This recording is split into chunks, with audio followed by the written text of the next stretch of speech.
Hey, Brennan here. Welcome to the channel and thanks for tuning in. And welcome to another edition of the Future Rookie Stock Report. We are going to be discussing Dynasty rookies that you're going to be drafting not next year in 2026, but 2027 and 2028. That's what we do on this channel. We are scouting tomorrow's Dynasty players for you today.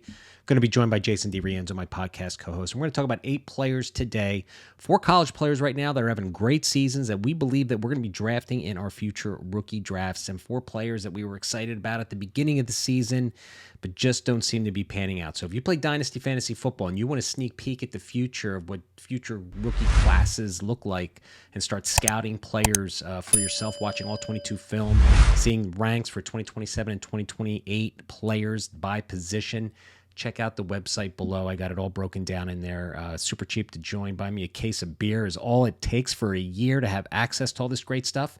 Let's get to the show. Let's get to our Devy stock report. This is always one of my favorite segments of the show, talking about what we live and breathe for, our Devy future assets in Dynasty. And the first guy I want to talk about, my stock up player in Devy, Jordan Marshall, running back, Michigan, true junior and a sophomore this year. Man, but I'll tell you, the last 3 weeks, he has just been piling it on. And I like the fact that just as Haynes getting nicked up, he is getting the ball and he is showcasing his workhorse ability against Purdue. Purdue's a bad football team, but nonetheless, 25 carries, 185 yards, 7.4 average, 3 touchdowns. Michigan State, 15 carries, 7.3 yards per carry, 1 touchdown. Washington, 133 yards, 25 carries, 1 touchdown. Got 7 balls thrown to him the last 3 weeks as well. But you can see he is going to be just, I think, another really good Michigan running back that has NFL potential with his ability to really work the interior part of the offensive line. I think he's a great interior runner. Just physical, tough to bring down, yards after contact, really, really good. I like how he plays through contact as well. But Jordan Marshall, I got 1 or 2 share. I think I got 2 shares out of my 3 C2C league. So I'm pretty excited to have him because just as Haynes, I'm assuming is going to go to the NFL. So stock up for Mr. Marshall. Now you talked about him at the beginning of the season, and we didn't know what that split was going to look like, and Haynes had been taking the workload. So it has been nice to see Marshall, get that opportunity, showcase himself, and he's just been going ballistic. So that's a great call. I'm going to go with a Colorado receiver that I've had in C2C, and it made me that's the one thing I do like about C2C. It forces you to kind of observe and look at players that normally you wouldn't. And Amorian Miller, 6'2", 210 pounds, has really been coming on this year, going into his 3rd year. Doubt he comes out in the draft, but he could be a Devy NFL draft type prospect. Who knows? But he has been phenomenal so far this year. 649 yards, 7 touchdowns, averaging almost 20 yards per reception. So he's got that big body downfield receiver with the length and the speed to combine. I really like what he's been doing. He is definitely a riser for me.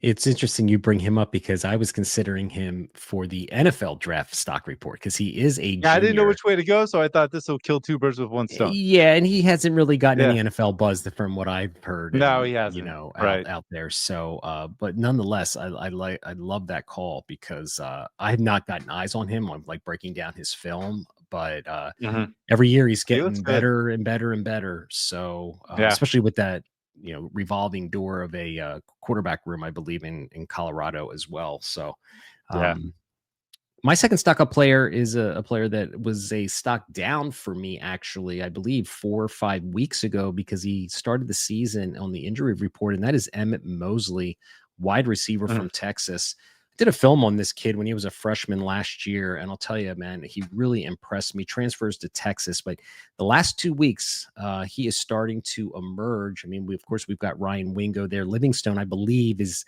getting his snaps taken away now that Mosley is on the field. But watching his last 2 games, I really, really like this kid's movement skills. Reminded me of the movie and show that I made and put on the YouTube channel after his freshman year. But I like this guy's size too. I think he's a really good route runner and just has a knack for getting open down the field. And I think him and Manning are the 2, players that I'm most excited to watch in Texas. And Emmett Mosley is, I believe, as now that he's healthy, I think there's a lot of targets to be had in this wide receiver room in Texas. Outside of Wingo and Yeah. Livingstone, got DeAndre Moore. He's more of like a slot guy, but Emmett Mosley might have the potential to emerge as one of the top two wide receivers for Texas. I mean, there's so much potential here. Khalil Lockett is also there. I think that Mosley, with this opportunity, I think that is a good call. He's so talented. We haven't really gotten to see that yet. I can't wait to see him uncork his ability. That I do like this call a lot. I'm going to go with a quarterback that you and I were both very intrigued by coming as a true freshman with the athletic upside and the size, and he is just coming on strong for Mississippi State, and that's Kamario Taylor. I mean, my God, I have this kid in C2C, had him on the bench because I know Shapen's there, and he was starting this past weekend. And Taylor just comes in, runs for 2 touchdowns, looks phenomenal on the ground. And I honestly think that Mississippi State just needs to stop messing around, just let this kid start because I think he is going to be beyond special. So Taylor, to me, he definitely, I had to move him up because, when it comes to a QB, true freshman, not getting opportunity, it's kind of like, okay, I don't want to, get the listeners in the wrong spot by saying, "Hey, be high on this kid," but I've seen enough. I think this kid's going to be phenomenal.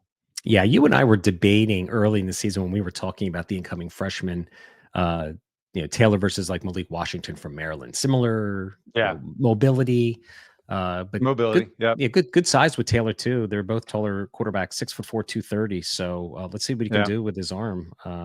6 for 10 against Georgia this past weekend, 87 yards. But like you said, he had 3 touchdowns on the ground, rushing for 53 yards. So great call, it's crazy. especially if he starts getting playing time as a I freshman. know. As a That's what true, as we a true yeah. freshman. That's exactly what we are looking for. So there are 4 stock up Debbie players. Hopefully, you guys are with these players on your rosters. You are excited to hear their names. So let's talk about some players that we believe are starting to maybe decline a little bit in value. And again, the first guy I want to talk about is DJ Lagway. Man, I'm just going to come out and say it. I think this guy's broken. I think he needs He's to broken. transfer. Yep.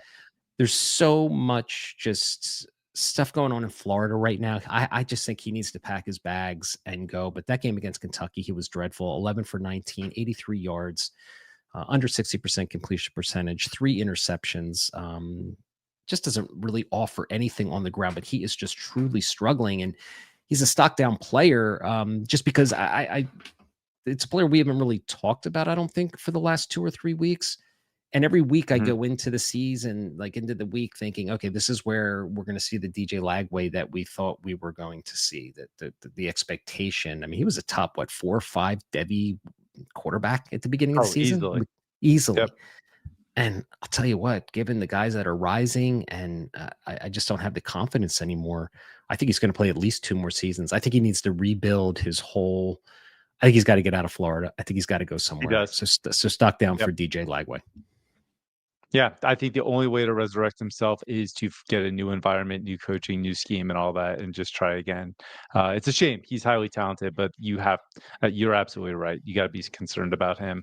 And honestly, I'm going to go with a quarterback too. That I was a really highly regarded guy, and the numbers may not show. Like 11 touchdowns and 1 interception is not too bad, but Dylan Raiola, every time I watch him, I just don't see this kid being the guy that's gonna get his team to win. Like sometimes I'm waiting for that aha moment and to show that he has that it factor, and I just never get a chance to see it. You'll see some really nice throws, but then you'll see some, panic button type of stuff where he just kind of folds under pressure and erratic throws, mechanics break down. I'm definitely concerned about Riola, so he is definitely a stock down for me. Inconsistent is the term Very, very inconsistent. when I Yes. watch him. And I mean, he has 6 picks this year. So 18 touchdowns, 6 picks through week 10. And he offers nothing on the ground, minus 87 yards Oh, and I was looking at the 46 wrong carries. stats. Thank you. Thank you. Yeah, yeah, Yep, exactly. I just 18 and wanted to 6. Yep. right, 18-6. So um continues to turn the ball over. Um, so I don't mind that at all. 2 quarterbacks that we Yeah. were high on, and I'll continue to say it in this game of Debbie and C2C that we Oof, love. that's The brutal. quarterbacks are tough. They really are Yeah. tough. Things can change in a New York minute. All right. So the second player I want to talk about on my stock down list here in Debbie is Luke Reynolds, tight end from Penn Mm. State. Um, really for the fact of just not seeing the production. Now, there's no reason that he still can't be a good Debbie asset, right? But I remember doing ranks at the beginning of the season thinking, boy, the tight ends are tough, right? There's not many of them, and the projection tight ends at Penn State typically go to the NFL. He has one touchdown in 2 seasons. Now I know that Aller struggled, and we've got the new quarterback, but the fact that they go from Warren being such a focal point in the offense to just basically ignoring this guy. He's got 22 carries and 218 yards on the season. No touchdowns this year. He had one touchdown last year. It was like at the end of the season after a mop up duty game. It's just why aren't you using the guy? So there, you have to Right. have a concern about his lack of production. And I mean, can you continue to just keep him high on your Debbie tight end lists based on what he should be? But here we are, almost through 2 seasons, and he has one touchdown, and not a lot of great highlight films or wow moments that we look for in these Debbie players. So Luke Reynolds, tight end from Penn State, he must be a stock down for me this week. Oh, I want to put him up there. I just can't. Who, that kid, Repe or whatever his name is, Yeah, got good more blocker, playing that guy. time. Yeah, whew, man, he looked pretty good. So, yeah, unfortunately, I think you're spot on with this one. And you already talked about the Texas wide receiver room, and I'm gonna go with DeAndre Moore here because I did like him. Like I figured there would be a little bit more opportunity for him in a high-powered offense, target share coming out of the slot. You just feature some of these guys, and it is just not happening for him. And when you see other talents start to rise over players like this, he has yet to have a 100-yard game. You get kind of concerned. You want to see a little bit more, especially if you're trying to translate to the NFL. So DeAndre Moore, as much as I was intrigued by his skill set, and he still might be able to come on a little bit stronger toward the end of the year, I got to move him down for where I was valuing him. Yeah, smaller slot guy too. So, Yeah, he could be limited in his versatility. But yeah, it's a crowded room. But as we talked about, it is. Mosley Yeah. may be emerging, taking share away from Livingstone as well as Moore. So certainly understand the thought process there. So there are 4 stock down players, 8 players, guys, that we kind of previewing for you, watching the film for you. So you probably like the first 4 names we talked about, but maybe not the last 4 if you have them on your roster, especially for those DJ Lagway bag holders out Right. there. We'll have to see. And I guess Ray Aldis as well. So I hope you guys enjoyed that segment.